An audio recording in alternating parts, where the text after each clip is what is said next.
మనకి 3 నెలల ముందు నిరుద్యోగ భృతి కింద ఇస్తున్నారు. నేను ఈరోజు మీకు మాటిస్తున్నాను, ఒకే ఒక్కసారి ప్రవేశ పరీక్షలకి ఒకే ఒక్కసారి ఫీజు కట్టండి. సంవత్సరం పొడవుతా కట్టక్కర్లేదు. ఒకే ఒకసారి నిరుద్యోగ యువత ఒకే ఒకసారి అన్ని పరీక్షలు కలిపి ఒకేసారి ఫీజు కట్టండి.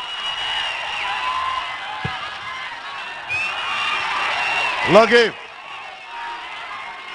జనసేన ప్రభుత్వం రాగానే 3 లక్షల ప్రభుత్వ ఉద్యోగాలని 6 నెలల్లో వెంటనే భర్తీ చేయిస్తాను. నిరుద్యోగం మీద ఒక బలమైన యుద్ధం ప్రారంభిద్దాం. 3 లక్షల ఉద్యోగాలని యువతకి, నిరుద్యోగ యువతకి భర్తీ చేయించేలా బాధ్యత ఈ రోజున జనసేన పార్టీ ప్రభుత్వం రాగానే తీసుకుంటుంది.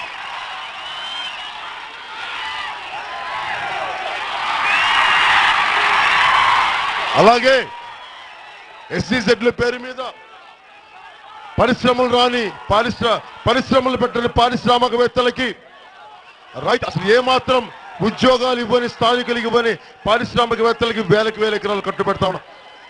ఒకవైపు సింగపూర్ లాంటి దేశాల్లో 200 ఎకరాలు 300 ఎకరాల్లో 30,000 ఉద్యోగాలు చేసే పరిస్థితి ఉంటే మనకి 30,000 ఎకరాలు ఇచ్చినా కనీసం పట్టుమని 300 ఉద్యోగాలు రావట్లేదు.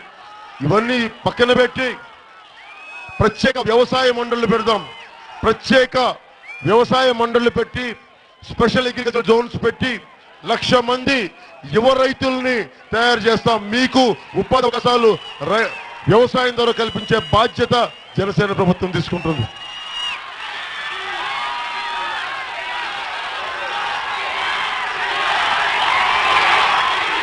అలాగే ఇంతమంది యువత ఉన్నారు. మీరు ప్రతిసారి సీఎం అంటే నాకు బాధ్యత గుర్తు చేస్తున్నారు.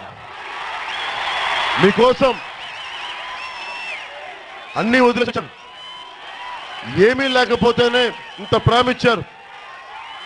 మీరు ఎలా తెచ్చుకోగలను? మీకు ఉపాధి అవకాశాలు కల్పించి రాయలసీమకి కానీ మన ఆధునిక సాగు వ్యవసాయ ఉపాధి అవకాశాలు తీసుకొచ్చి ఇవి చేయగలిగితే నా జన్మధన్యం. వచ్చే 2 ఏళ్లలో మీకు బలమైన అభివృద్ధి చూపిస్తానని తెలియజేసుకుంటూ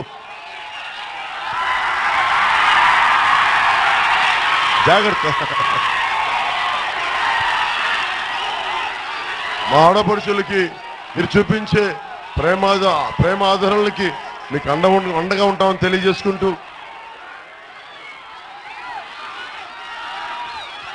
ఈ 60-40 తీసేసి కొత్త నాయకుడిని తీసుకుందాం.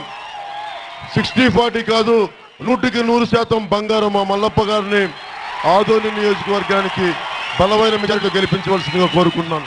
అన్ని మతాలు, ఇస్లాం హిందూ మతానికి సమైక్యతకి ఆదోనిని చేసి చూపించే బాధ్యత జనసేన తీసుకుంటుంది. అలాగే ప్రభాకర్ రెడ్డి గారిని సిపిఎం నుంచి కర్నూలు పార్లమెంటరీ నియోజకవర్గానికి ప్రభాకర్ రెడ్డి గారు పొడిచేస్తా ఉన్నారు. మన దీంట్లో వారిని గెలిపించవలసిందిగా కోరుకుంటూ